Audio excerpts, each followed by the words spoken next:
Eh, Buenas noches, muchas gracias, doctor Germán Esguerra, por su amable presentación, señores miembros de la Junta Directiva, señores académicos, invitados especiales, señoras y señores.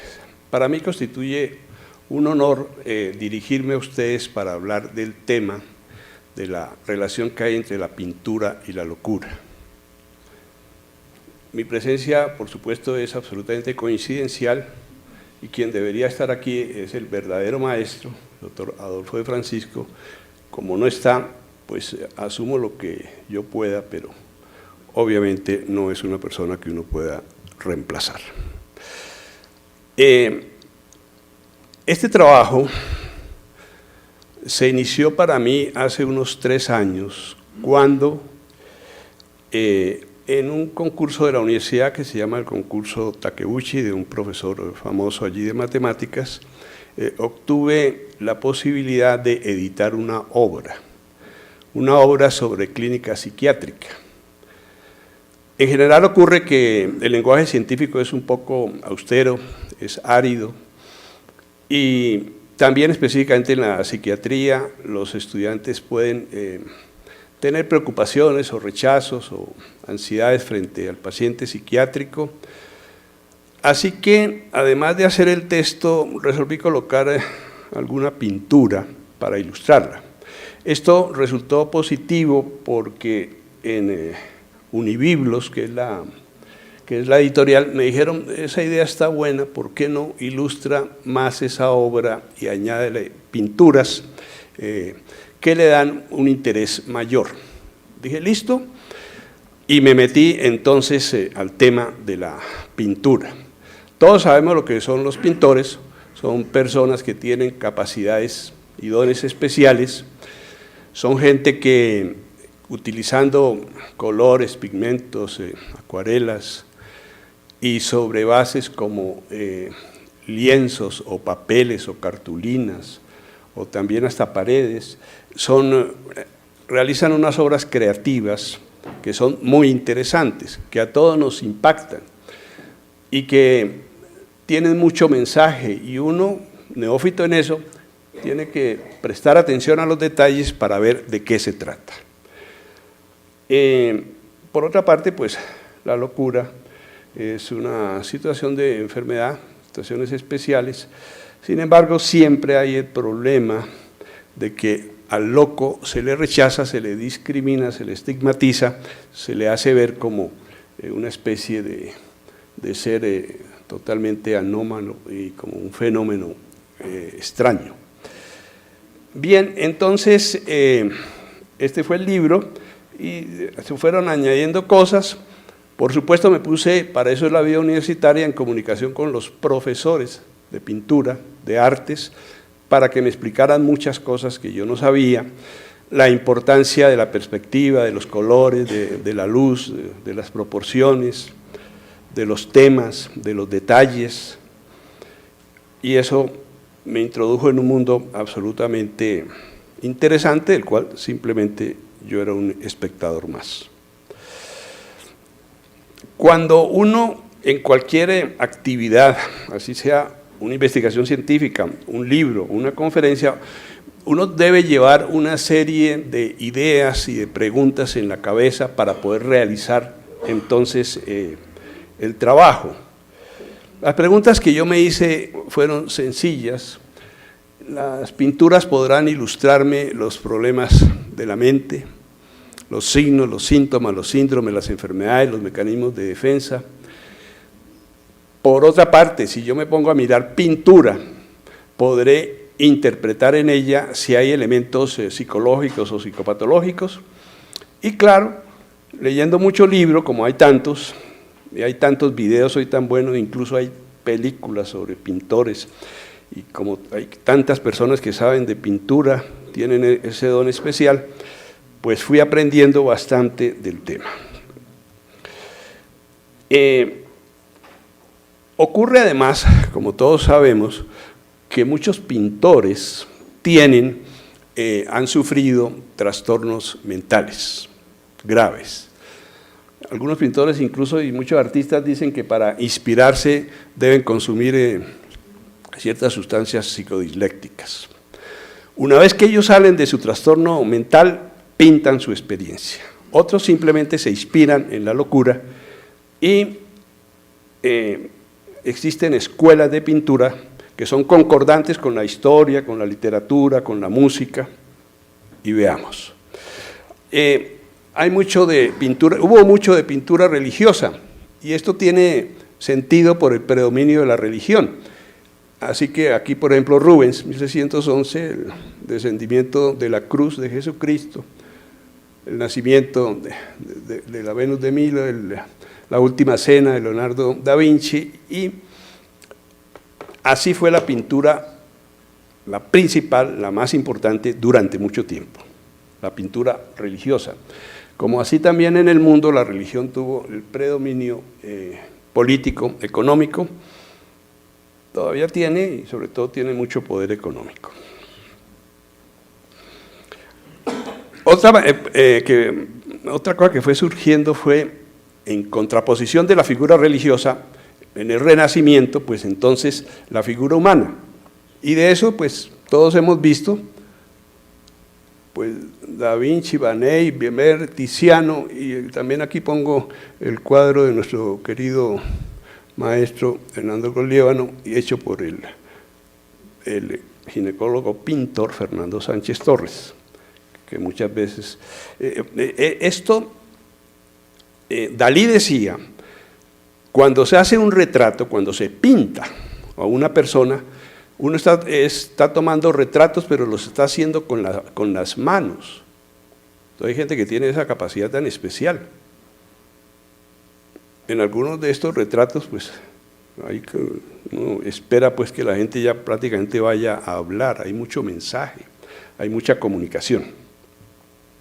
Los autorretratos también han sido parte de la obra de los pintores y muchos han hecho una inmensa cantidad de autorretratos.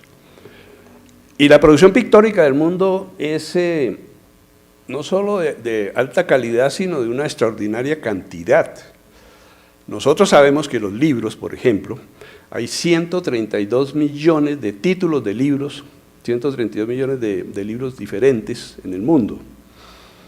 Y eso nos parece muchísimo, claro está, pero la parte de pintura, la realidad es que una gran proporción de la pintura está inédita. Inédita porque es muy difícil, por ejemplo Picasso hizo 20.000 pinturas, entonces es muy difícil que haya museos, galerías, exposiciones para todo eso, y los pintores que yo he conocido a raíz de estar investigando estos temas, me muestran en sus, prácticamente tienen ese archivo, bodegas, eso tienen miles de pinturas que seguramente nunca van a ser conocidas por la mayor parte de la gente, porque eso significa cantidades inmanejables. Bueno, pero claro, yo estaba buscando elementos psicológicos. Ya en los retratos aparecen más elementos psicológicos. Muchos retratos le demuestran a uno ya a la gente en su carácter, temperamento, personalidad, su manera de ser. Bueno, otra tendencia importante son los bodegones, que incluye pues naturaleza muerta, objetos o frutas también que ya son sacadas pues de los árboles y colocadas. Los bodegones, según me explicaban los que saben mucho de esto, sirven para que el pintor desarrolle una gran precisión y para que practique y llegan a tener una nitidez extraordinaria. Estos son algunos de los grandes creadores de obras de bodegones, toda una escuela. El paisajismo también tuvo muchísima importancia, la tiene, y es que hay personas que tienen esa capacidad de transmitirle a uno su observación de las diferentes áreas humanas, porque también están las partes arquitectónicas, pero el paisaje de la naturaleza fundamentalmente. Y aquí quiero mostrar unas obras de un paisajista muy bueno, de un muchacho de 17 años de edad, que pintaba bastante bien y que le gustaba la arquitectura y el paisaje. Y el señor quiso meterse a ser pintor, pero no clasificó para la Escuela de Arte de Viena, donde se presentó varias veces. Absoluta y totalmente decepcionado de su fracaso como artista, pero fracasó fue porque no pudo entrar. El señor se dedicó a la vida política y a la vida militar. Este señor, creo que casi todos lo conocen, todos lo conocemos, fue Adolf Hitler. Que si lo hubieran recibido en esas escuelas nos habríamos ahorrado 550 millones de muertos, porque él decía que esa era su pasión y que se dedicó a la otra fue por frustración y fracaso. El arte sirve también entonces para sublimar muchas cosas. Surge otra escuela, la del simbolismo. El simbolismo da la posibilidad de que las personas interpreten, de que las personas creen elementos abstractos que están en toda la cultura. Hay un libro muy importante de Jung que se llama El hombre y sus símbolos. Y es que el mundo está lleno de símbolos, está lleno de señales, de convenciones, de códigos. El simbolismo llegó a ser, siglo XVIII y XIX, muy importante y muy trascendente. Bueno, pues desde Pitágoras se está diciendo que la naturaleza y que la belleza y la fealdad también está hecha con códigos matemáticos. Es decir, que hay una armonía, que hay unas proporciones, que hay unos pesos y contrapesos, así estemos hablando de un árbol, que son espectaculares. Y los cubistas, especialmente Picasso, claro está, dijeron, vamos a descomponer las imágenes en figuras geométricas. Todo está hecho con figuras geométricas, el cuerpo humano, ¿no? Las flores, los animales. Y ellos se dedicaron a descubrir esas partes tan interesantes y son obras pues maravillosas. Y aquí ya nos vamos acercando a elementos psicológicos puros. El impresionismo. ¿Por qué? ¿Qué dicen los impresionistas? Ellos dicen que que la objetividad no existe, cosa que sabemos muy bien los que estamos en estas áreas del funcionamiento mental. Lo que existe es la subjetividad, lo que existe es la interpretación de la persona, lo que existe es la vivencia de cada cual. Y eso lleva entonces a la aparición de una serie de interpretaciones de figuras. No sería pues entonces fotografía, no sería paisajismo, sino cómo ve, cómo se siente el autor, el pintor, frente a las obras. Cézanne decía que más importante que pintar ciertas figuras abstractas era pintar al ser humano, que la vida real, la vida cotidiana está llena de elementos pictóricos espectaculares. Otra escuela, también está iniciada en Alemania, es al revés, lo que uno siente, uno lo pinta. Lo mismo que cualquier literato que se le ocurre la idea y la plasma. Entonces, estas personas han sacado una serie de obras muy interesantes y ahí sí ya comienza a aparecer la situación psicológica y psicopatológica, la correlación entre la pintura y la locura. El surrealismo, bueno, Freud planteó la existencia del inconsciente y dijo que en los sueños la gente es pintora, que en los sueños cada cual pinta, cosa que yo no sabía y que me consoló mucho porque yo me sentía absolutamente nulo para la pintura, pero los surrealistas le dicen, no señor, cada vez que uno duerme, uno sueña y cada vez que uno sueña, uno está pintando. Y ellos se dedicaron a descubrir estas expresiones del inconsciente. ¿Qué es lo que hay en los sueños? Y toda esa creatividad y toda esa mezcla de imágenes. Hicieron muchas cosas además para poder registrar esto.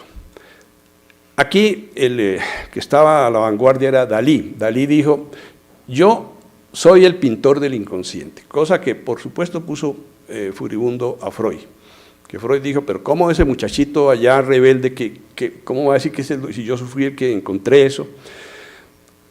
Pues ambos genios, entonces, entre más brillante es la gente, más duros son los enfrentamientos. Pero afortunadamente tenían un amigo en común, el escritor Stephen Zweig.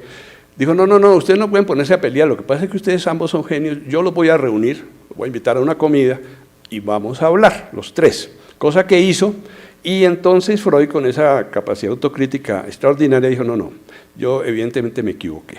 Dalí sí es una persona creativa, Dalí sí está haciendo cosas que tienen que ver con el inconsciente, y Dalí, pues, ustedes saben, con la manera muy especial de ser de él, que es bastante conocida en la historia,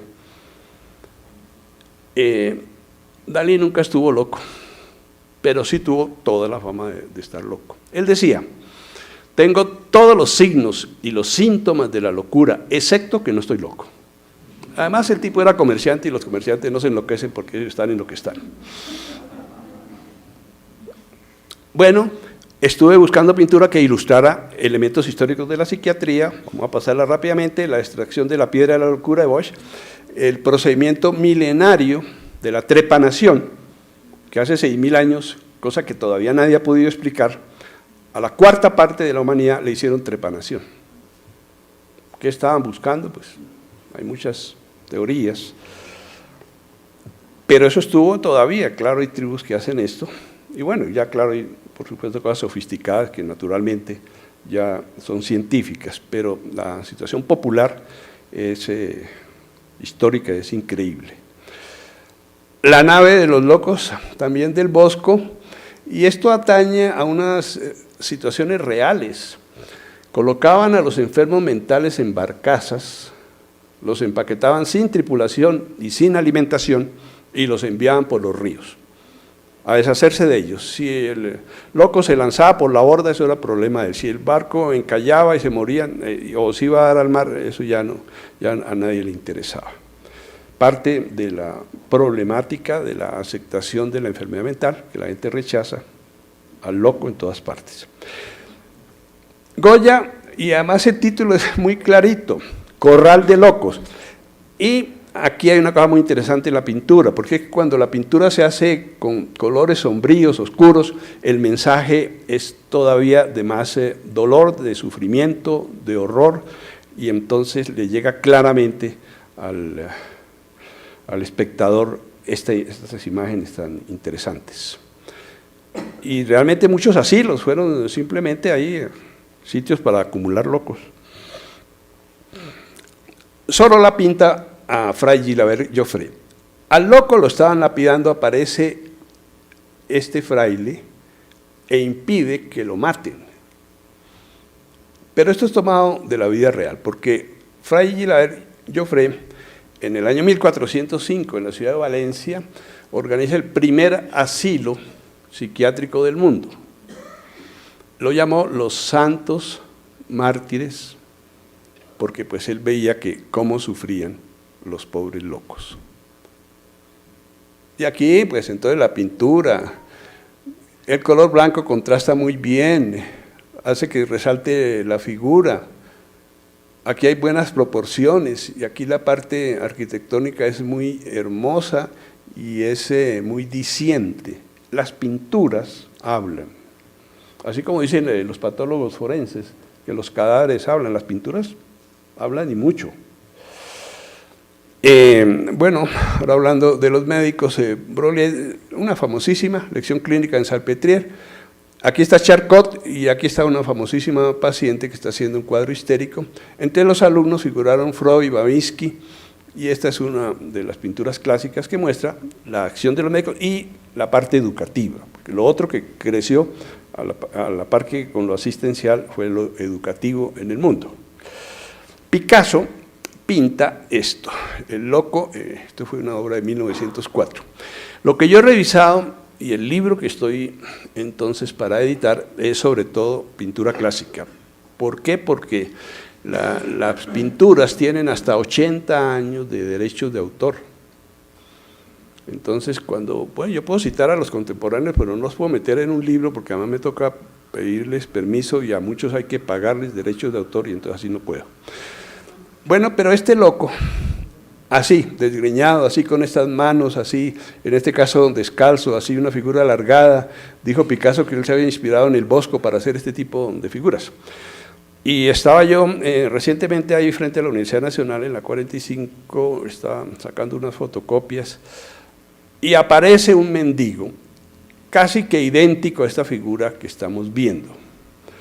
Le dije al dependiente, mire, fíjese en ese señor que está allá. Me dijo, sí, ese viene con frecuencia a sacar cosas de la basura. Y le mostré luego la imagen del loco, de Picasso. Y él me pregunta, ¿y cuándo Picasso pudo tomar de modelo a este señor? ¿Cómo hizo? Digo, no, es la genialidad de los pintores que en una sola figura condensan, simbolizan, encuentran elementos universales. Bueno, veamos algo sobre signos, síntomas y síndromes y cómo aparecen en las pinturas. Este es famosísimo, Munch, El Grito, 1893. Edvard Munch, que tuvo una vida muy complicada, la mamá, la hermana murieron de tuberculosis, otra hermana esquizofrénica, él mismo vivía con depresiones, era bastante alcohólico. Narra que en un atardecer iba con dos amigos que aparecen aquí en la obra y de pronto sufre un ataque de pánico. Cuando la gente ve las nubes, los colores de las nubes en el atardecer, en general a todo el mundo le gusta ese espectáculo de la naturaleza. Pero él estaba tan trastornado que aquí encontró fue entonces ríos de sangre. Él decía que para él eran ríos de sangre, así estaría alterado. Esta pintura es muy famosa, hace 2 años se vendió en $118 millones, parece que es la más cara de todas las que se han vendido hasta ahora. Esta figura además la han utilizado mucho los cineastas para esas máscaras de terror, se han inspirado mucho en la obra de Munch. Esto de Bronzini, esto es una señora, y esta señora está sufriendo un ataque de celos. Ya en el cuadro completo pues se ve la pareja, ella quería pues al muchacho, pero el muchacho usted ya tiene su edad, el muchacho pues está ya con su novia y le da un ataque de celos. Los celos como elemento psicopatológico pueden ser absolutamente pasionales, terribles, descontroladores, pueden acabar con la vida de un ser humano y están asociados a muchas situaciones de violencia. Las apariciones, entonces las alucinaciones son otros de los elementos graves de la psicosis, la mayor parte son auditivas, pero también hay visuales, y aquí está Salomé, y Salomé le hizo descabezar a San Juan Bautista porque se oponía pues al matrimonio de la mamá, y es una figura que para ilustrar alucinaciones es bastante buena, bastante hermosa. Jackson Pollock hace este tipo de figuras, incluso él tomó una decisión, no ponerle título a sus obras, sino numerarlas. Pero a mí me ha servido para ilustrar un elemento psicológico de alteración neuropsiquiátrica que es la confusión. Así, cuando la gente está en estado de confusión es que, pues, como sabemos, no oye, no ve, no entiende, todo le parece amenazador, no sabe interpretar la realidad. Esta figura de Raderchev me sirve para una cosa, porque estas figuras no tienen cara, y me sirve para ilustrar la prosopagnosia, que son las personas que no pueden identificar los rostros, saben que conocen a la persona, pero no puede ser incluso allegada, no les llega la imagen visual ni el nombre, una cosa bastante aterrorizante por demás. Lo mismo aquí en la de Carl Piepo, que aquí está el espejo y en el espejo no se ve la imagen pertinente de la cara. Otra cosa que sufren los enfermos son desorientación, y ahí tomé el cuadro famosísimo, La persistencia de la memoria de Salvador Dalí, porque estos relojes están en horas diferentes. Cuando el paciente está desorientado, no entiende cuál es exactamente ni el sitio, ni la hora, ni lo que está ocurriendo. Dalí pintó pues las hormigas como elemento de putrefacción. Este es el simbolismo, este es el mismo Dalí, mostrando desorientación temporal. Los trastornos de la comunicación que son tan frecuentes en todo sentido, las agrafias, las dislexias, los tartamudeos, esto los ilustro utilizando la obra de Bruegel, el viejo, la famosa Torre de Babel, con la famosa historia de que los seres humanos querían llegar a Dios, hasta donde Dios, y hicieron, vamos a hacer una torre tan alta que va a llegar al cielo. Jehová se puso bravo, les confundió las lenguas, cada grupo comenzó a hablar de manera diferente, ahí nacieron los lenguajes del mundo. Y claro, la obra, como no se entendían, pues la obra quedó hecho un disparate. Pero sirve para ilustrar. Los problemas de comunicación son frecuentes y son terribles, porque pues, si los niños no se pueden comunicar, se aíslan totalmente de los grupos. La depresión es uno de los elementos de mayor consulta en psiquiatría. Monge, pintando pues ahí la hermana, esto es en 1899, es claro pues con solo ver la imagen, la posición, y también un poco la soledad y la frialdad que pinta en el exterior, y esto como ilustrando el sufrimiento a través de este color, son cuadros muy dicientes. El de Hodler es todavía más claro, aquellos cansados de la vida. Ve uno pues esos rostros, ve las personas, han de blanco, están en esas posiciones, obviamente están en grandes dificultades psicológicas, y entiende uno que también, como ocurre con tantísimo anciano, que están viejos, enfermos, abandonados y sin un centavo. Ese cóctel es frecuentísimo y es terrible. Bueno, esta es una obra muy hermosa. Esta es la obra de Millais. Millais, entonces, pinta a Ofelia. Ofelia, la novia de Hamlet, y Hamlet por error mata a Apolonio, el papá de Ofelia. Cuando ella sabe que su amado le mató al papá, ella dice, no puedo con esto, y se lanza a un río a morir. Pero es muy hermoso. Entonces uno dice, bueno, ¿cómo así que un suicidio hermoso? ¿Qué significa que un suicidio sea hermoso? Porque es un suicidio en el cual hay romance, en el cual hay frustración, en el cual hay amor, en el cual hay tristeza, en el cual hay rabia, en el cual hay decepción. Entonces el pintor consigue una semejante modelo, y aquí hay muchos mensajes. Por ejemplo, en su mano sostiene ella unas flores que se llaman no me olvides, las flores de no me olvides, las flores azules. Así que imagínense ustedes el mensaje de llegar a encontrar a la persona amada con unas flores de no me olvides. Pues todo esto tiene gran connotación psicológica. Los suicidios por demás frecuentes, 1 millón en el año en el mundo. Colombia 8.500 registrados, pero son muchísimo más, y dejan destrozada a toda la familia, y son un problema de salud pública y de salud psiquiátrica alterada. La melancolía de Durero, el gran autor alemán, precursor de muchas cosas del romanticismo, en blanco y negro para que sea más impactante.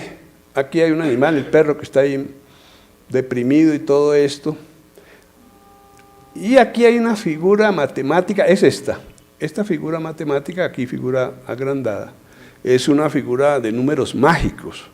¿Qué significa que es de números mágicos? Que súmese por donde se sume esto, o en fila o en columna, va a sumar 34. Y si se suman las esquinas, va a sumar 34. Y si se suman los 4 del centro, va a sumar 34. Además, aquí figura el año en que fue hecho, 1514, en esta parte. ¿Y qué era lo que pasaba? Que Durero, Alberto Durero, decía que las matemáticas son muy importantes para entender la naturaleza. A los artistas les fascina encontrar esas armonías, esas precisiones, esos conjuntos que normalmente uno no va a notar. Hay una cosa que es el síndrome de estrés postraumático.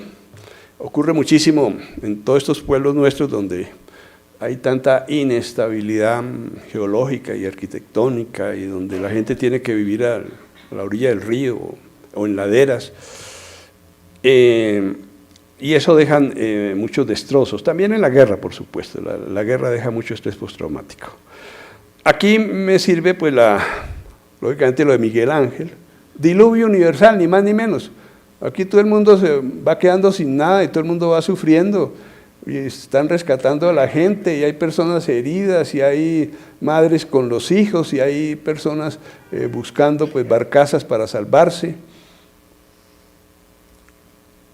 Es supremamente frecuente, y estos genios pues ilustran muy bien. Una pequeña palabra sobre Miguel Ángel. Pues todos sabemos, uno de los grandes genios de la humanidad, pero los historiadores contemporáneos han entrado en sospecha con Miguel Ángel, porque es que Miguel Ángel, la gente se pregunta, en el Vaticano, en la situación religiosa, la situación austera, monástica, ¿cómo se le ocurrió meter tantos desnudos allá? ¿Cómo hizo para hacer eso? Eso es casi sacrílego. Pero claro, él se había hecho amigo del Papa Julio II y pudo hacer esa gracia. Pero parece que la cosa va más allá. Voy a mostrar otra pintura de Miguel Ángel. Esto se llama El Juicio Final, como todos conocemos. Miguel Ángel sabía de anatomía. Y entonces, aquí está el cerebro. Y aquí está la médula oblonga, y eso cualquier estudiante entiende rápidamente la ubicación del cerebro. Pero hay una cosa más hereje todavía, y es que aquí el Señor ha puesto al hombre al nivel de Dios. Entonces los historiadores dicen, mira, aquí hay una de las cosas más complejas, más de debate, que por supuesto que tampoco está resuelta, y es una pregunta tremenda en la humanidad. Y esa pregunta es, ¿Dios creó al hombre o el hombre creó a Dios? Así que lo que hizo Miguel Ángel fue meter allá pues un anatema, una cosa extravagante que ni se dieron cuenta, porque al parecer entonces Miguel Ángel sabía mucho y no estaba muy convencido de los aspectos religiosos, y bueno, sobre eso actualmente muchísimos debates, realmente qué fue lo que hizo Miguel Ángel en el centro de la cristiandad. Bueno, otras pinturas ilustran los trastornos genéticos. El 1% de la población sufre de trastornos genéticos graves. Joaquín Sorolla muestra, pues, lo llama así, triste herencia. Entonces, muchas personas que nacen con tantas dificultades, discapacidades, incapacidades, limitaciones, inhabilidades, aquí están reflejadas pues, su existencia, su forma, su figura, su sufrimiento. Este también es muy claro, José de Rivero, el Lisiado, este es de 1642. Está la mirada, está la sonrisa, un poco alicona, está la ubicación corporal y está el pequeño tamaño. No son cosas fáciles los trastornos genéticos.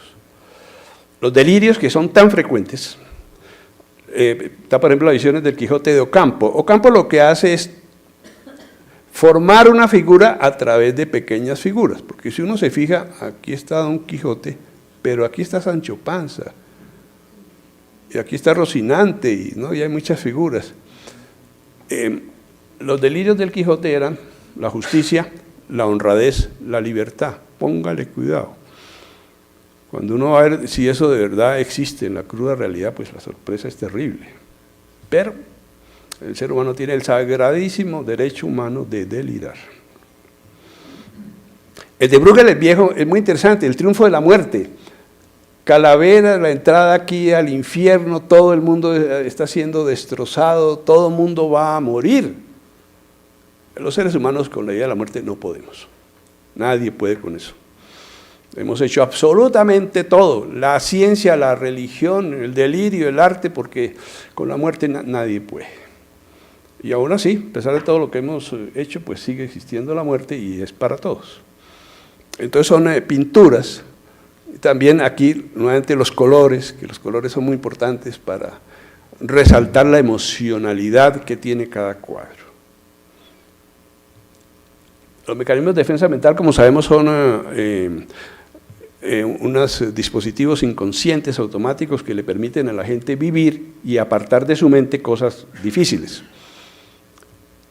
¿Cómo lo hace uno? Por ejemplo, jugando. Bruegel aquí pintó 82 niños, pero con ropas de adultos, Una cosa que hace el adulto para salirse de la seriedad, de la trascendencia, de lo grave, de lo serio, de lo terrible, es comportarse como niño periódicamente. Es relajarse, es como cuando el abuelo pues, está jugando con los nietos, o cuando sencillamente la gente está jugando, entonces la gente se distensiona y se relaja. Bueno, esto es una escena de la historia. Lady Jane quería destronar a la reina, de hecho lo iba logrando en Inglaterra, estuvo 7 días de reina, pero luego neutralizaron la conspiración y a ella la condenaron a muerte. Esto es un cuadro dramático, una persona de 17 años y la van a decapitar. Aquí hay mucho sufrimiento y el confesor trata de hacer lo que sea, pero lo llamativo es que el verdugo está muy tranquilo. El verdugo no se siente asesino, ni más faltaba. Dice, este es mi oficio, alguien tiene que hacerlo, yo lo hago bien, pero yo no quedo con la culpa, yo además obedezco orden. Entonces, en general los verdugos no tienen una mentalidad de culpa, sienten que están obrando de manera adecuada. Pero claro, ¿qué es lo que va a haber? Pues va a haber una decapitación. Sin embargo, hecho dentro de normas sociales o judiciales, es algo permitido. Eso es lo que se hace en la sublimación. Cosas prohibidas, pero dentro de ambientes específicos se pueden hacer. Bueno, aquí sobre la muerte, lo de Diego Rivera, como es tan tenebrosa la muerte, y ustedes saben que eso ocurre mucho en México, donde tienen culto por los muertos y el Día de los Muertos, y uno no entiende cómo se van con lo que llamamos en Colombia los piquetes, ¿no? Los comisos, el avío, se van para el cementerio y le ponen al muerto ahí para que coma y le hablan como si estuviera vivo, cosa que también se hace mucho en la cultura japonesa, que se pone una fotografía de la persona muerta y la gente se dirige a la fotografía asumiendo que está viva y le habla como si estuviera viva. O sea, no están muertos, porque si uno puede hablar o darles comida, entonces otra manera como la gente niega, este sería para la negación, como se niega la presencia, la existencia de la muerte. Bueno, existe también situaciones aquí está la justicia divina. Este señor asesino ha matado a otra persona y llega la justicia a hacerse cargo de él. Otra de las grandes aspiraciones humanas, la justicia. Por supuesto, todo esto es teoría y todo esto es arte y todo esto es ilusión de la gente. Pues, en la realidad todos sabemos muy bien que la justicia no opera casi nunca. Aquí se ilustra una cosa que es la idealización. Cuando las personas están enamoradas, ven a la pareja como algo espectacular, maravilloso, incomparable, fantástico, espléndido, nada mejor que la maravilla del amor. Ahora, que la persona exactamente en la realidad no sea todo lo que está viendo el enamorado, bueno, pero de esa manera la ve. Se hace mucho en la psicología este tipo de idealizaciones, para tener elementos de seguridad, como gente que dice, yo nací en un pueblito que eso es una maravilla, allá la gente nunca se muere, allá nadie se mata, va uno y conoce el sitio, es un peladero, pero para esa persona le parece que es el fin del mundo. Esta pintura, Gustav Klimt, es también el beso. Pero miren lo que pasa con esta pintura. Esta pintura es espectacular, esta pintura es fuera de serie. Varios de los críticos de arte que he leído dicen que es la mejor pintura que se ha hecho en el mundo. ¿Y qué fue lo que hizo? Pues claro, el beso, la pareja, el hombre dominando, la mujer aquí está de rodillas. Aquí lo que hay de fondo es ni más ni menos que el cosmos. ¿No? Son las estrellas. Y esta cuestión amarilla, es amarilla porque es que está hecha de oro. Cogen 1 miligramo de oro, o 5 miligramos, lo licúan, y luego como si fuera un barniz, pintan con oro las pinturas. Eso las hace extraordinariamente atractivas. Y aquí pues hay flores y aquí hay mucha creatividad. también una de las obras más costosas del mundo, y repito que he leído ya varios críticos que dicen que esto es lo mejor que se ha hecho en la humanidad.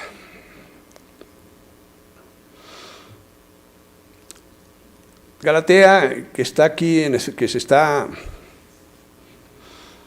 desglosando, destruyendo, disociando, sirve para ilustrar el mecanismo de la disociación. Cuando la persona está disociada tiene toda su mente fragmentada. Y aquí hay una cosa interesante, porque algunos enfermos mentales coinciden lo bueno con lo malo y lo viven al tiempo, y eso se llama ambivalencia, y eso los enloquece y eso los desespera, y es muy complejo estar uno viviendo cosas opuestas, eso normalmente nadie lo hace. Y Dalí pintó entonces esto, el cual está la bailarina, por supuesto como figura atractiva, pero el diseño del vestido y el fondo de la pintura pues es una calavera. Así que esos son elementos que me sirven mucho pues, para que los estudiantes vean las características psicopatológicas de los seres humanos. Trastornos de la personalidad, como sabemos, hay gente que genio y figura hasta la sepultura, gente que tiene maneras de ser definidas que nunca cambian. Aquí, por ejemplo, esta señora, obviamente, y ese era el matrimonio antiguo además, ella totalmente sumisa, y aquí el que manda es el caballero. Pero en la mirada de ella, que ni se atreve a mirar, está eso, también aparecen ellos en el mensaje de fondo, y cada color tiene su contexto. Este color es aquí, yo soy el que mando, por eso me he visto así. Entonces hay personalidades pasivo-dependientes y hay personalidades dominantes. La de Hopper es muy buena para ilustrar una cuestión del mundo moderno, que es la soledad. Ustedes saben que hace 2 meses en Inglaterra se creó un ministerio. Un ministerio es una entidad burocrática grande y compleja, y se creó el Ministerio de la Soledad. Primera vez en el planeta Tierra que ocurre una cosa de estas. ¿Por qué? Porque allá están viviendo solo muchísimas personas. Estos que tienen en Bogotá, en el estudio reciente, ustedes vieron, el 18% de las mujeres están viviendo solas, el 12% de los hombres están viviendo solos. No porque estén solos están mal, muchos están bien, pero muchos, y sobre todo con el paso del tiempo, estar solos y aislados, y esto sirve para ilustrar entonces una cosa que se llama las personas esquizoides, las personas aisladas. La obsesión, que es la repetición, está en el cuadro de Kusama, la famosa artista japonesa. Los obsesivos son repetitivos, son minuciosos, tienen rituales, se empecinan en algo de una manera tremenda. Aquí está empecinada con las bolitas de colores, y ella misma aparece muchísimas veces en esto. Ella misma dice que ella es muy obsesiva, ella está en un asilo donde ya pasa los últimos años de su vida, y allá ha organizado en el asilo presentaciones, reuniones pictóricas, exposiciones. La automutilación es otra cosa compleja, pues obviamente Van Gogh, que no hacía sino tomar el licor de ajenjo, la Asentia, que es un licor que estuvo muy de moda en el siglo XIX en toda Europa, y la tomaban no solamente los artistas, sino la realeza, de una toxicidad espantosa. Y en un episodio de intoxicación el señor va, se corta la oreja, se va para el prostíbulo donde era asistente asiduo, y a la prostituta que más quiere le dice: te traigo un regalo, y le muestra la oreja. Entonces, este Van Gogh, pues, eso sí, con muchos rasgos psicopatológicos. Otra cosa que encuentra uno en pintura es lo que sirve para ilustrar los trastornos del sueño.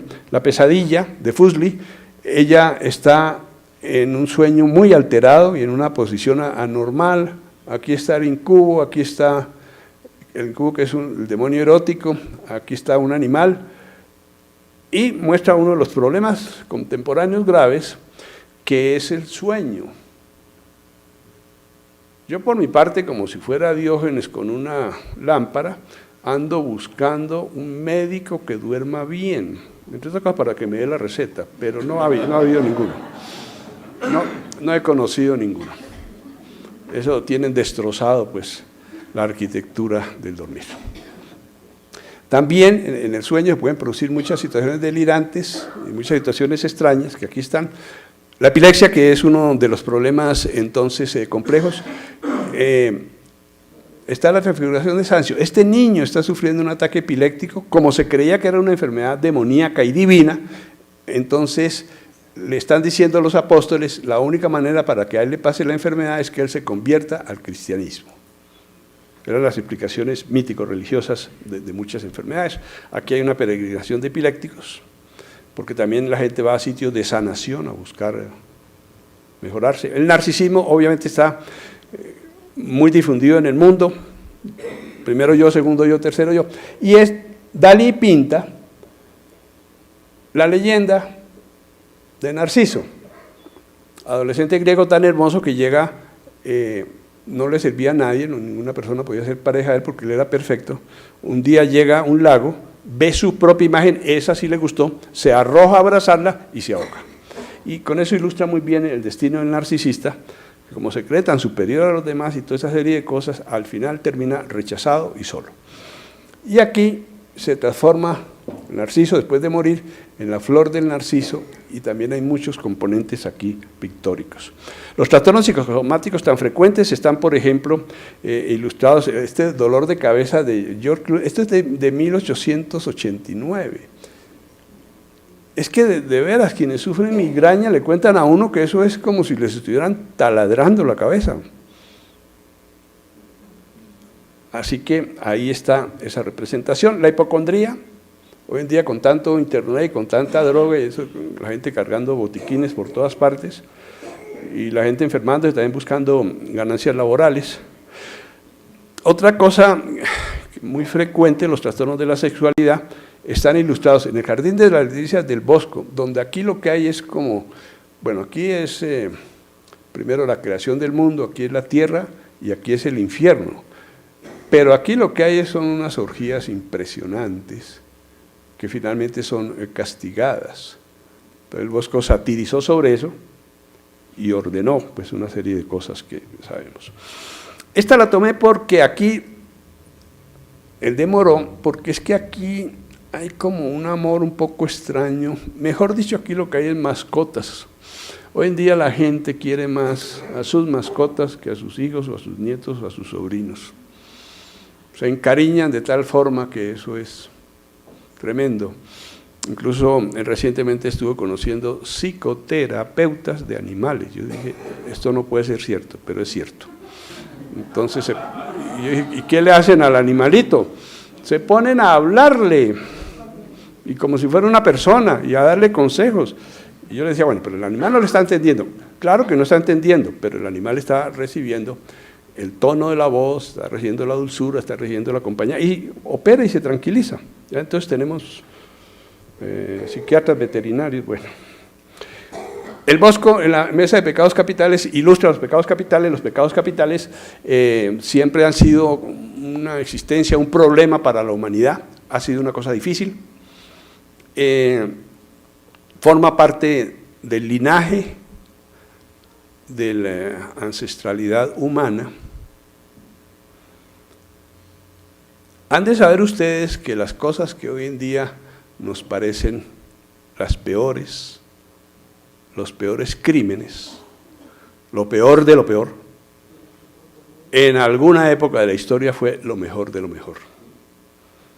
Ejemplo, el canibalismo. El canibalismo, pues nosotros decimos, caníbal, te lo hay que matarlo, un caníbal está loco. Si no hubiera existido el canibalismo en la historia, no hubiese existido la supervivencia humana. Todavía quedan restos, y ustedes ven que cuando la gente, varios episodios de gente que queda aislada del mundo y sin ninguna posibilidad, para su sorpresa, actúan como caníbales. O sea, el canibalismo está en los seres humanos, bien guardadito afortunadamente, pero está. El exhibicionismo, pues una de las pinturas más hermosas. Dalí ilustra la masturbación, y él además es que él decía que él era esta misma figura, que él está representado acá, pero claro, también está la figura de la mujer, están las figuras genitales, y la masturbación, cuando no forma parte del desarrollo psicológico normal, es un problema. En situaciones de homosexualidad, tomé la figura de Mengs, de Júpiter y Ganimedes, tenían una relación ahí amoroso-sexual. Schiele, que fue compañero de Klimt, de Gustav Klimt, trabajó mucho la pornografía. Y sus obras resultan así como grotescas, pornográficas, vulgares, primitivas. También ha sido otro de los atractivos para los pintores. Alcoholismo ni digamos. En Colombia hay 3.120.000 personas que se embriagan una vez por semana.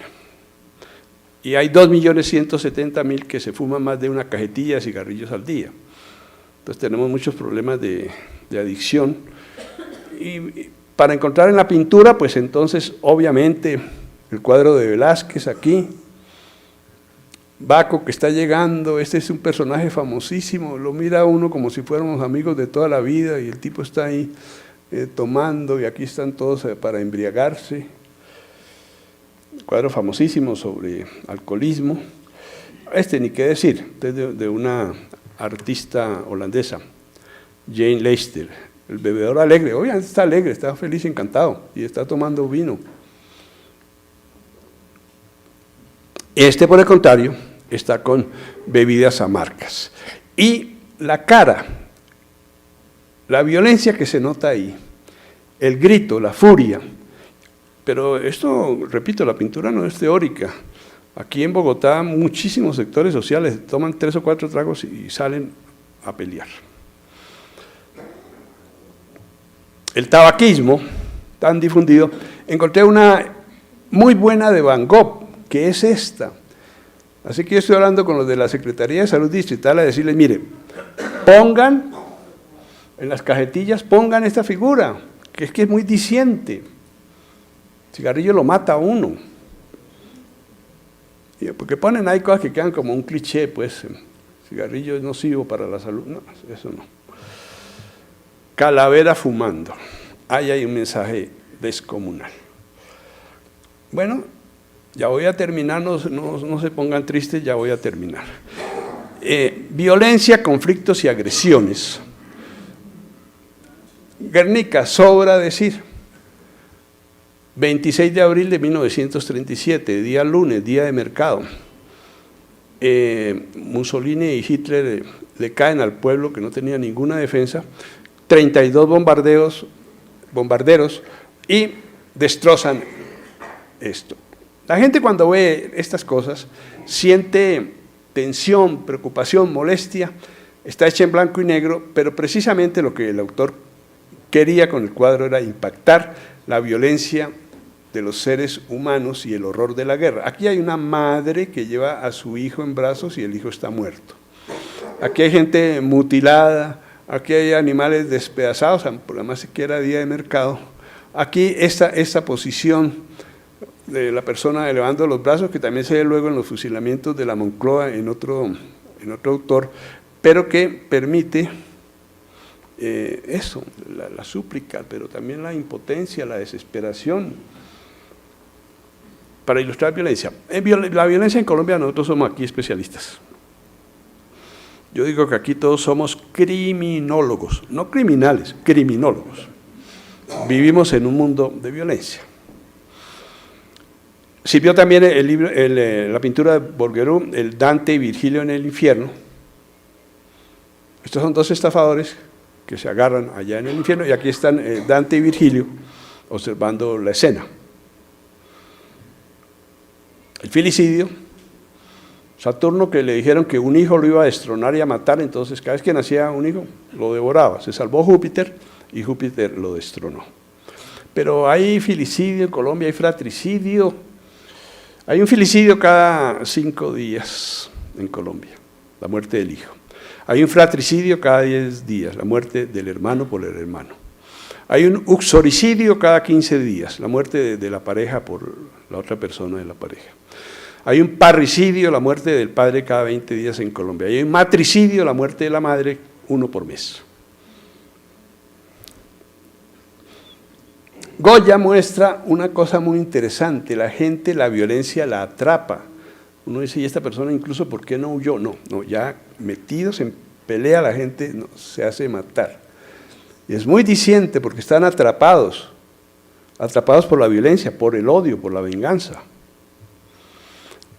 Esta de Yoshitoshi, yo la utilizo para una cosa que se llama la violencia contra la mujer, que en nuestro país es absolutamente desatada. La mujer es como si fuera una especie inferior o algo así. Es increíble cómo se maltrata a la mujer. No puede hacer nada, no siquiera se puede vestir atractivamente porque entonces la agrede. No se puede montar a un bus de Transmilenio, no puede salir a la calle, no puede tener acceso a las cúpulas militares o también a la jerarquía eclesiástica. La tienen muy relegada en muchas cosas. En la ciencia, solamente el 25% de los científicos de Colombia son mujeres. El rapto de las hijas de Leucipo, esto fue de Rubens, en 1616, muestra otra cuestión frecuente en la historia. El ganador se lleva a las mujeres para sojuzgarlas. Hay un problema frecuente, cada vez más frecuente en la situación moderna, el sobrepeso, la obesidad y la bulimia. El sobrepeso no es tan grave, me parece que es una de las medicalizaciones que hacen los científicos para tener más pacientes, pero que el sobrepeso no tiene grave, menos del 30% del IMC, ahí no pasa nada. La obesidad sí, y la bulimia por supuesto. Utilicé las 3 gracias de Rubens, pero son figuras hermosas, y por supuesto Rubens no estaba pensando en bulimia ni nada por el estilo. En muchas culturas, que la mujer sea obesa, esas son las hermosas. Entre más obesa, más hermosa. Entro acá porque eso también da cierto vigor biológico y cosas así. Pues lógicamente tenemos a Botero, nuestro gran artista, también sirve muy bien para ilustrar este tipo de patologías, aun cuando él es muy celoso con sus obras y eso, si uno las fuera a publicar, no, hay que pagarles derechos de autor altos. La demencia, ya voy a terminar, la demencia es muy frecuente. ¿Y cómo se ve la demencia en la pintura? Está la historia de Louis Wayne. Este señor, un pintor inglés, él nació con labio leporino, él tenía 6 hermanas, él quería ser pintor, el padre falleció cuando él tenía 18 años, tenía una vida muy desdichada, se casó con quien era la nodriza de sus hermanas, pero para colmo de problemas, a los 3 años ella comenzó a desarrollar un cáncer, así que tenía una vida pero absolutamente azarosa y de sufrimiento. Sin embargo, pasó lo siguiente, un día llega a su casa, nunca quería llegar porque solo había problemas, llega a la casa y encuentra que su señora, normalmente sombría, deprimida y triste, nostálgica y aburrida, estaba carcajeándose, estaba muerta de la risa. Él llegó al primer piso, cuenta, y eso por supuesto le sorprendió, ¿qué está pasando? Subió y encontró que la señora estaba jugando con el gato que habían comprado el día anterior. Así que él dijo, bueno, pues entonces yo me voy a dedicar a pintar gatos, y se volvió el pintor de los gatos. Les da formas antropomórficas, se hizo famoso, en Londres todos querían tener una obra de él, resolvió sus problemas económicos.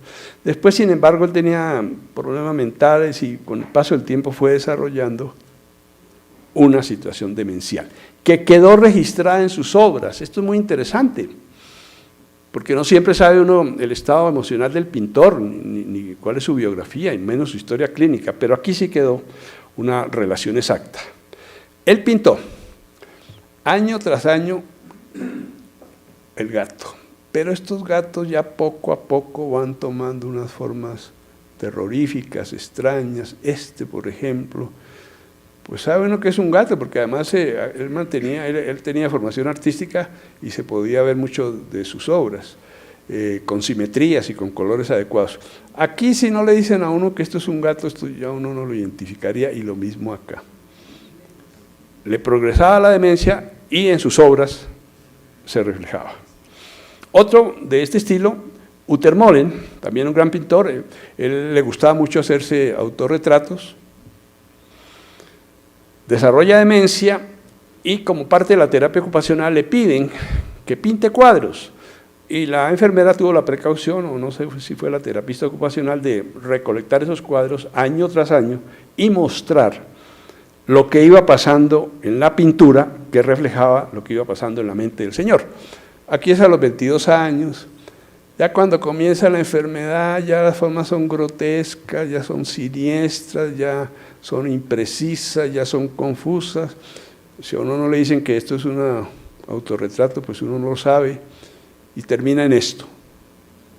Pero ha sido un caso especial que ha servido mucho para ilustrar aspectos demenciales. Kurelek sufría de esquizofrenia y él pintó una esquizofrenia. Pintó su esquizofrenia, aquí hay un cráneo, aquí esto está acostado, y pintó una serie de viñetas, aquí hay un niño solo, aquí están torturando a una persona, aquí hay figuras siniestras, hay animales, hay también festividad, mejor dicho, está la locura. El señor pintó la esquizofrenia, nadie lo había hecho tan bien, esto fue en 1950. También hay animales y también hay cosas confusas. Muy interesante esa conjunción de la locura y la pintura en Kurelek. Van Gogh, que en sus retratos, y Van Gogh, pues como vivía metiendo licor de ajenjo todo el tiempo, permanecía con esa intoxicación etílica, con algo que hoy en día se calcula que tenía muchos grados de concentración alcohólica. Es famoso porque estando hospitalizado, se asoma un día a la ventana, una noche a la ventana, y entonces encuentra esto y lo pinta, y ahí se muestra su confusión, sus vivencias, su sufrimiento, su soledad. Ya cuando va a morir pinta esto, Trigal con cuervos. Los cuervos, pues sabemos son figuras pues, de finalización, de depredación, ya de carroñeros que vienen a terminar con lo que hay, los restos y despojos de la persona. Uno muy interesante, Brian Charley, porque este señor pintaba, pero él decía, escribía y pintaba. Entonces uno sabe en qué estado emocional se encontraba.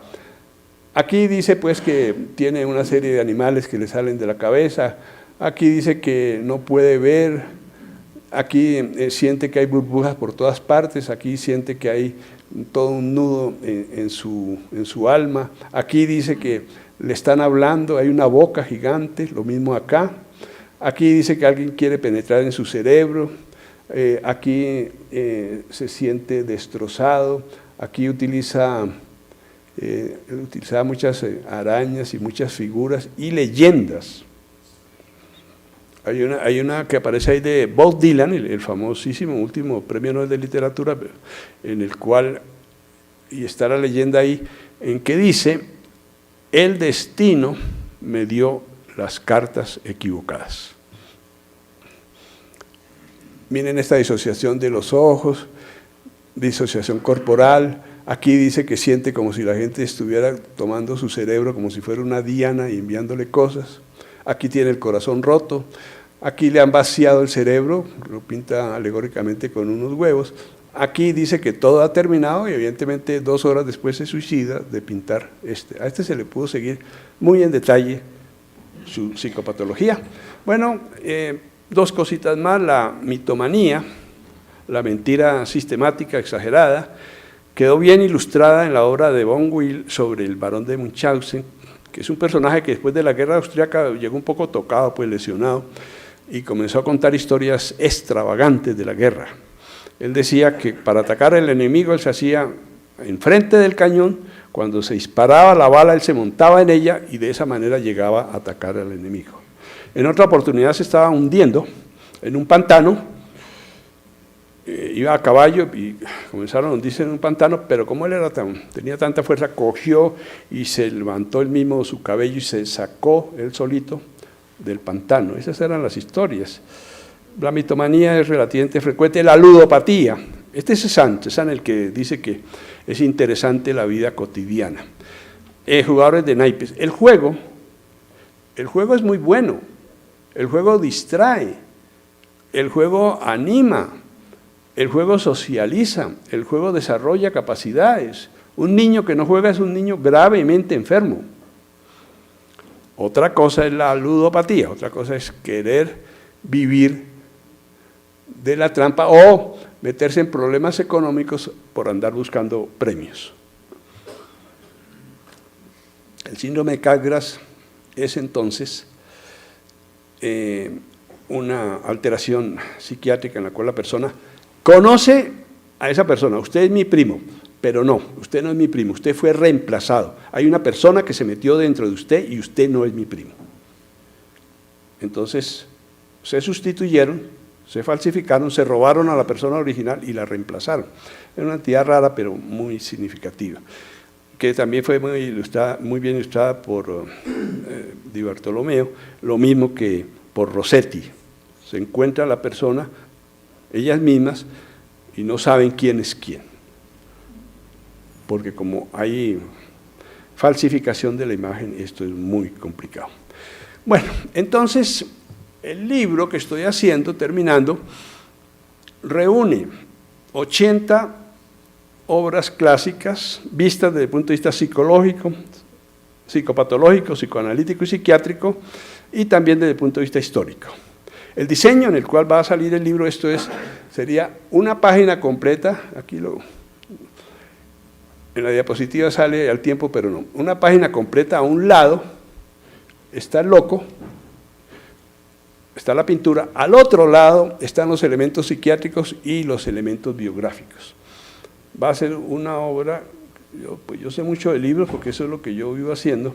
Esta va a ser muy buena y muy impactante. Y cuando yo logre conseguir patrocinio, que eso es difícil porque como ustedes saben, yo no vendo mis obras, cosa que me viene generando pues muchos disgustos y llamados de atención, pero así somos. Entonces, esto va a salir en 2 meses. Espero poder hacer llegarles, si hay suficiente número, un ejemplar a cada uno. Esta es pues el recorrido que he hecho, el panorama de la correlación entre la psiquiatría y la pintura. Espero no haberles agobiado mucho con estas informaciones. Les agradezco su asistencia y su paciencia.